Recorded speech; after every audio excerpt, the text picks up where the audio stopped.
मैं नारायण तातुराणे ईश्वर की शपथ लेता हूँ कि मैं विधि द्वारा स्थापित भारत के संविधान के प्रति सच्ची श्रद्धा और निष्ठा रखूँगा। मैं भारत की प्रभुता अखंडता अक्षुण्ण रखूँगा। मैं संघ के मंत्री के रूप में अपने कर्तव्य का श्रद्धापूर्वक और शुद्ध अंतःकरण से निर्वहन करूँगा तथा मैं भय या पक्षपात अनुराग या द्वेष के बिना सभी प्रकार के लोगों के प्रति संविधान और विधि के अनुसार न्याय करूंगा। मैं नारायण तातुराणे ईश्वर की शपथ लेता हूं कि जो विषय संघ के मंत्री के रूप में मेरे विचार के लिए लाया जाएगा अथवा मुझे ज्ञात होगा उसे किसी व्यक्ति को या व्यक्तियों को तब के सिवाय जबकि जैसे मंत्री के रूप में अपने कर्तव्य का सम्यक निर्वहन के लिए ऐसा करना अपेक्षित हो, मैं प्रत्यक्ष अथवा अप्रत्यक्ष रूप से संशोधित या प्रकट नहीं करूंगा। 1990-95 पासून सिंधुदुर्गवर आणि कोकणच्या बहुतांशी भागावर राणेंनी अक्षरशः राज्य केले। नारायण राणे अलीकडे बराच काळ राजकीय स्थितीमुळे बॅकफूटवर होते। राणेंच्या केंद्रीय मंत्रिमंडळ प्रवेशामुळे केवळ राणेच नव्हे तर कोकणही राजकारणाच्या पटलावर देशपातळीवर आलं आहे। बऱ्याच काळाने का होईना नारायण राणे यांचा राजकीय वनवास अखेर संपलाय। राणेंची कोकणच्या राजकारणातली एंट्री 1990 मध्ये एक कडवा शिवसैनिक म्हणून झाली। श्रीधर नाईक प्रकरण घडलं। दुसरा तिसरा कोणी असता तर राजकीय दृष्ट्या केव्हाच संपला असता। राणे याच राजकीय संकटावरच स्वार झाले आणि त्यांनी एकूणच कोकणात बस्तान बसवलं। राणे म्हणतील ती पूर्व अशी स्थिती रत्नागिरी सिंधुदुर्गसह कोकणच्या बहुतांश भागांमध्ये होती। राणेंनी बाळासाहेब ठाकरे यांचा विश्वास सार्थ करत कोकणला शिवसेनामय करून टाकलं होतं। राणेंनी आपल्या पक्षांतर्गत विरोधकांची सुद्धा परतीची व्यवस्था करून ठेवली होती।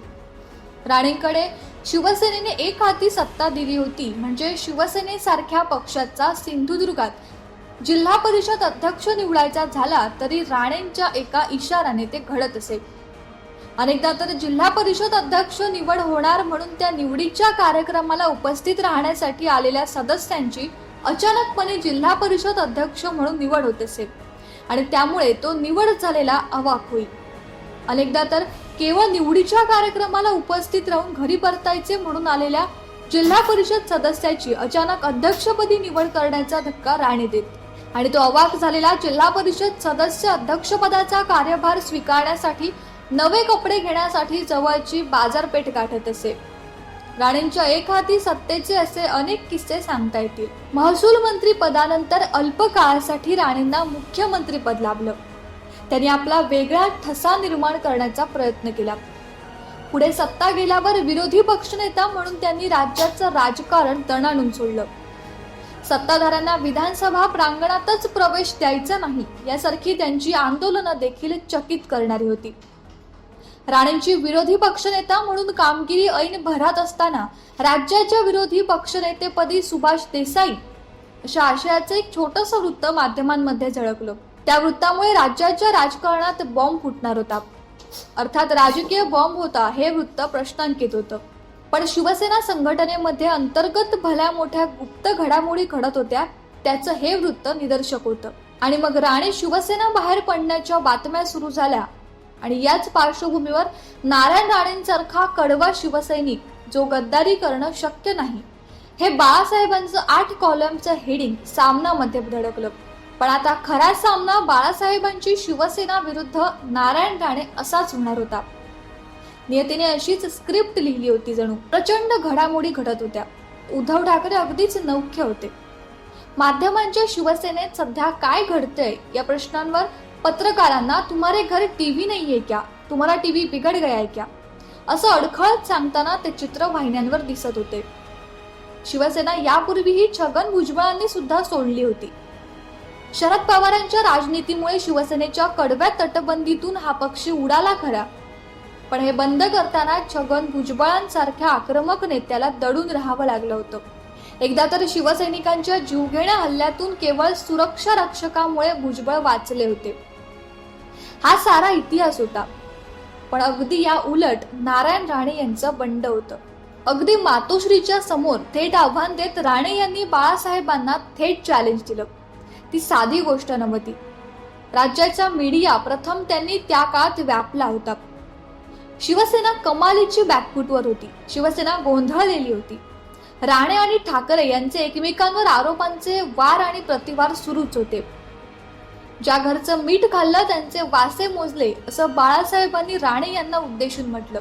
तर राणेंनी मीठ खाल्लं हे खरं आहे, पण त्यापायी मिठाचे पेटारे मातोश्रीकडे पोस्ट करत होतो त्याचं काय, असा घणाघात राणे यांनी प्रत्युत्तरा दाखल केला. आरोप प्रत्यारोप एवढ्यावरच थांबायचे नव्हते. मातोश्रीच्या भानगडी बाहेर काढता येईल असा पवित्रा राणेंनी घ्यायला सुरुवात केली. राणेंनी ठाकरेंवर पुत्रप्रेमाने आंधळा झालेला असा आरोप करायला सुरुवात केली. पुत्रप्रेमाचं राजकारण असा ठाकरेंवर आरोप करत आपण शिवसेना सोडल्याचं राणे त्यावेळी सांगत. राणेंचं टार्गेट असायचं उद्धव ठाकरे आणि मातोश्रीतील मिलिंद नार्वेकर. हे नाव खरं तर याआधी कोणासही ठाऊक नव्हतं. ठाऊक असायचं कारणही नव्हतं. पण राणे यांच्या आरोपांमुळे मिलिंद नार्वेकर हे नाव जाम फेमस झालं. राणेंच्या राजकीय ताकदीचं दर्शन या काळात महाराष्ट्रानं पाहिलं. राणेंच्या होम पिच मध्ये म्हणजे कोकणच्या अनेक भागात तर शिवसेना औषधालाही शिल्लक नाही अशी स्थिती झाली होती. ज्या शिवसेनेबद्दल अवाक्षर काढताना विरोधकांनाही विचार करावा लागत होता, त्या शिवसेनेची ही अशी स्थिती राणे बाहेर पडल्यामुळे झाली होती. राणेंपासून तेव्हा दुरावलेले कट्टर शिवसैनिक परशुराम उपरकर हे मात्र शिवसेनेत राहून राण्यांच्या राजकीय वावटळीला तोंड देत होते. राणे शिवसेनेत असताना काँग्रेस पक्षाचा इतक्या टोकाचा विरोध करत की एखाद्या शिवसैनिकाने काँग्रेसची मानली जाणारी वेशभूषा म्हणजे सदरा कुर्ता किंवा नेहरू शर्ट असलं काही घातलं तरी सुद्धा काय हे काँग्रेसवाल्यांसारखं घातलं असं म्हणून त्याला टोकत असत. एखादा पदाधिकारी अथवा कार्यकर्त्यांची पुन्हा काँग्रेस कार्यकर्त्यांची जवळीक लक्षात जरी आली तरी तो कार्यकर्ता किंवा तो पदाधिकारी ब्लॅक लिस्ट मध्ये गेलाच म्हणून समजायचं. एवढा राणे काँग्रेसचा दुस्वास करतात. असं काँग्रेसचा एवढा दुस्वास करणारे राणे शिवसेना सोडल्यानंतर काँग्रेसमध्येच प्रवेश करतील हे अनेकांच्या ध्यानीमनीही नव्हतं. पण राणे यांनी थेट काँग्रेसमध्ये प्रवेश करत आपल्या टोकाच्या राजकारणाची प्रचिती दिली. राणे कुठल्या पक्षात प्रवेश करणार असा सवाल होत असतानाच रामदास आठवलेंनी देखील एक पुडी सोडून दिली. राणे यांच्यासारख्या ताकदवान नेत्याने काँग्रेस सारख्या मोठ्या पक्षात जाऊन छोटं होण्यापेक्षा रिपब्लिकन सारख्या आमच्या छोट्या पक्षात येऊन मोठं व्हावं असा अजब गजब सल्ला आठवलेंनी राणे यांना दिला. अर्थात आठवले यांची कथित चारोळी जशी हसण्यावारी नेली जाते तसंच आठवले यांचा हा सल्ला सुद्धा हसण्यावारी नेला गेला. पण एक घडलं. शिवसेनेत असलेला दबदबा राणेंना काँग्रेसमध्ये फार काळ टिकवता आला नाही. काँग्रेसच्या सामुदायिक नेतृत्व या पद्धतीमुळे ते तसं कठीणच होतं. त्यात राणे काँग्रेसमध्ये मुख्यमंत्री पद डोक्यात घेऊन आले होते. काँग्रेसमध्ये आल्यास काही महिन्यात तुम्हाला मुख्यमंत्री करतो असं आश्वासन काँग्रेसमधून मिळाल्याचं राणेंचं म्हणणं होतं. मुख्यमंत्री पद याच विषयावरून राणे यांनी काँग्रेसमधील महसूल मंत्री पदाचा राजीनामा दिला. असं बरंच बार्गेनिंगचं राजकारण राणे यांनी काँग्रेसमध्ये केलं. पण थंडा करके दिखाव या काँग्रेसी राजकारणामुळे राणे यांची राजकीय अडचण कायम राहिली. दुसऱ्यांदा त्यांनी काँग्रेस सोडली. काँग्रेसमधील शेवटच्या दिवसात राणे भाजपावरही सडकून टीका करायचे. पण अखेरीस त्यांनी भाजपमध्ये प्रवेश केला. म्हणजे ते भाजपाच्या मतांवर खासदार झाले. पुत्रप्रेमाच्या कारणावरून शिवसेना सोडणाऱ्या राणे यांचा काँग्रेस प्रवेशानंतर त्यांच्या दोन्ही पुत्रांच्या राजकारण प्रवेशावर सवाल उभे केले गेले. घडामोडी अनेक घडल्या. पण ज्या रंगाचा धागा बांधला त्याच रंगाचं राजकारण असं साधं सोपं सरळ व्याख्या राजकारणात राणे परिवाराची राहिली. भाजपा प्रवेशानंतर भाजपाचा आक्रमक प्रचार राणे परिवाराने केला. कट्टर भाजपा कार्यकर्त्यापेक्षाही हा प्रचार अधिक कट्टर दिसला. महाराष्ट्राच्या मुख्यमंत्री पदापासून सतत सत्तापद भोगलेल्या राणेंची सुरुवातीच्या काळात भाजपात परवडत झाली.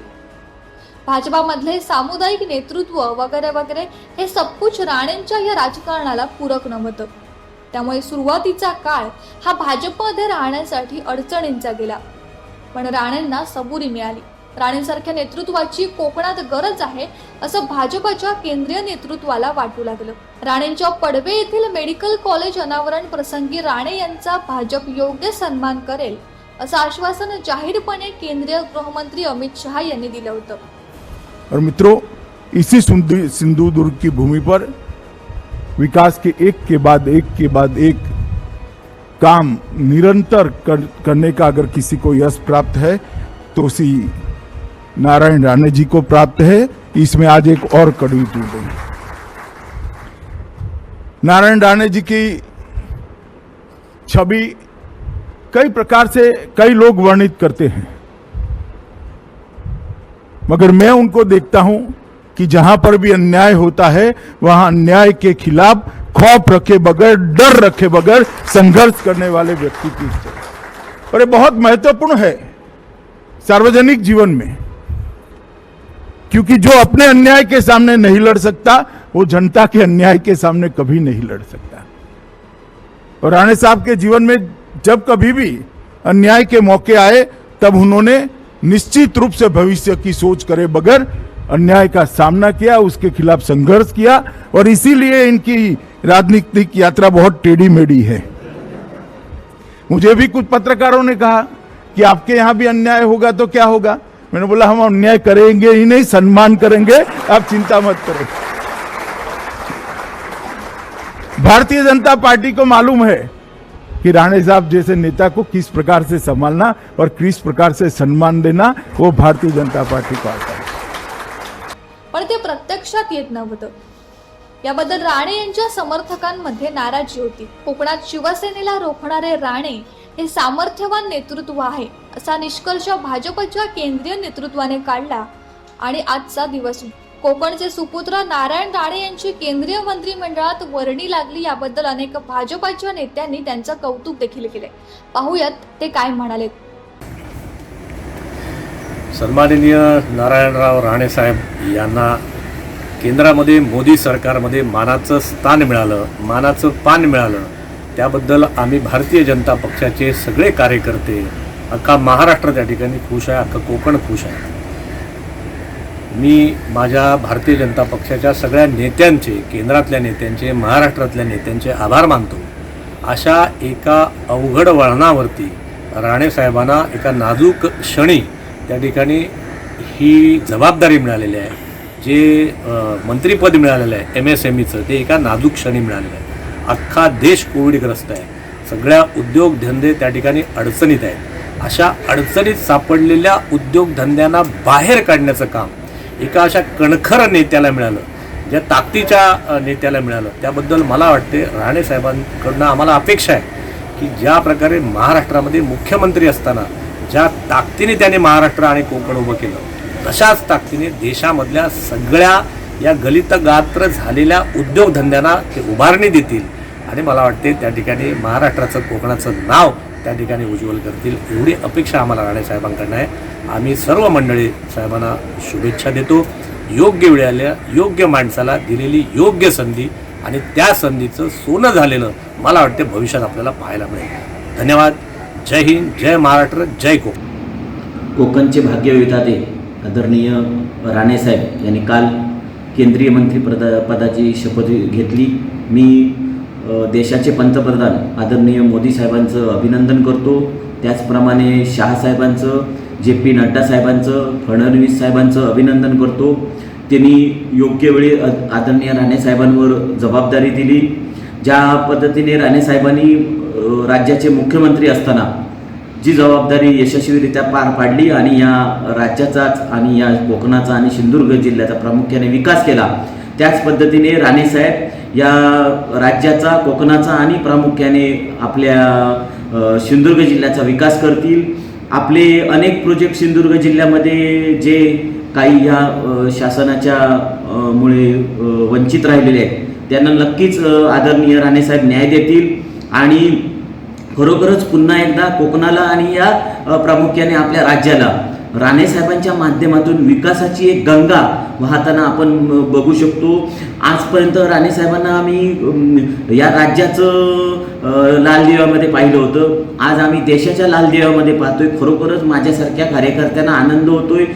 खरोखरच सिंधुदुर्ग जिल्ह्यातील कार्यकर्ते, सिंधुदुर्ग जिल्ह्यातील जनता आता राणेसाहेबांकडे आस्थेने बघते की जी गरज आज सिंधुदुर्ग जिल्ह्याला होती ती आज गरज आमची पूर्ण झाली आहे आणि खरोखरच या सिंधुदुर्ग जिल्ह्याचा विकास झाल्याशिवाय राहणार नाही. साठी माननीय आमचे माजी मुख्यमंत्री नारायणराव राणेसाहेब यांनी आज जो शपथविधी आणि केंद्रीय मंत्री म्हणून जी आज शपथ घेतली ती आम्हाला कोकणसाठी आणि सर्व आमच्या नांदगाव पंचायत समिती मतदारसंघातील उमेदवारांसाठी आज आम्हाला एक ताकद म्हणून मोदी साहेबांनी आमच्या कोकणातला एक हिरा शोधून काढलेला आहे आणि आज हा हिरा पूर्ण देशात आज कोकणचं नाव उज्ज्वल केले याच्याबद्दल आमच्या मनात कुठल्याही प्रकारची शंका नाही. पुन्हा एकदा आम्ही राणेसाहेबांना आमच्या पूर्ण पंचायत समितीच्या वतीने आम्ही राणेसाहेबांना शुभेच्छा देतो. भारतीय जनता पार्टीचा, भारतीय जनता पार्टीचा, नरेंद्रराव राणेसाहेब आगे बढ़ो, नरेंद्रराव राणेसाहेब आगे बढ़ो.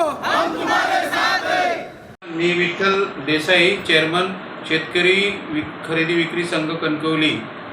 माननीय केंद्रीय मंत्री श्री नारायणराव राणे साहेबांच्या मी 1990 ते 1995पर्यंत PA म्हणून काम केलेलं आहे. आमदार म्हणून निवडून आले असताना तसेच ते बेस्टचे सलग 3 वर्ष चेअरमन पण असल्यामुळे त्यांच्याकडे कामाची प्रचंड दांडगा अनुभव आहे आणि कुठच्याही विषयाची, सगळ्या विषयाची त्यांच्याकडे प्रत्येक विषयाची पुस्तकं असल्यामुळे आणि वाचन केल्याशिवाय ते कुठच्याही सभेला, कुठच्या कार्यक्रमाला जात नाही. आणि त्यांच्याजवळ जेव्हा पदुम जेव्हा खातं आलं म्हणजे मत्स्य दुग्ध व्यवसायाचं, त्यावेळीसुद्धा त्यांनी आपल्या कामाचा ठसा उमटवल्यामुळेच पुढे त्यांना महसूल मंत्री मिळाले, त्यानंतर ते मुख्यमंत्री झाले. पण त्यांची कामाची आणि वाचनाची एवढी आवड आहे आणि लोकसंग्रह वाढवण्याची पण एक मोठी कला आहे त्यांच्याकडे. केंद्रीय मंत्रीपद मिळाल्याने त्यांचा स्वतःचा राजकीय वनवास संपलाच आहे, पण खास राणे केंद्रात आता नामदार झालेत. कोकणचंही राजकारण आता वेगळ्या टप्प्यावर जाणार आहे एवढं मात्र निश्चित.